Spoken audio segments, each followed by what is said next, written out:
আসসালামু আলাইকুম রহমতুল্লাহি ওয়া বারাকাতুহু। আল্লাহ পাক যখন কোনো বান্দাকে ধ্বংস করতে ইচ্ছা করেন, তাহার মধ্যে তিনটি অবস্থার সৃষ্টি করেন।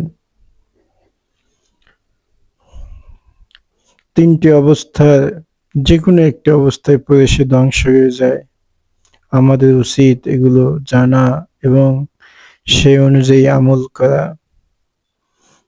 এক, তাহাকে এলেম দান করেন, কিন্তু তদানুযায়ী আমলের তৌফিক প্রদান করেন না।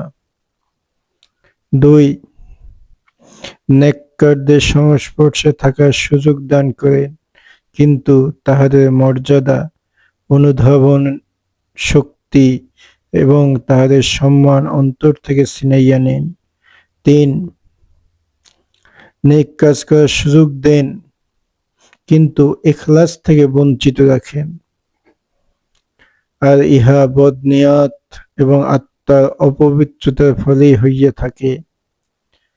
অন্যথায় যদি নিয়াত ঠিক হয়, তাহলে ইলম থেকে ফায়দা এবং আমলের মধ্যে ইখলাস ও বুজুর্গের মর্যাদা ও সম্মানের অনুধাবন আবশ্যক হইবে।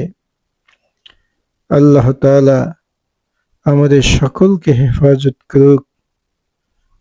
আমাদেরকে আল্লাহ তাআলা ইলম অর্জন করার তৌফিক দান করুক এবং সে অনুযায়ী আমল করার তৌফিক দান করুক।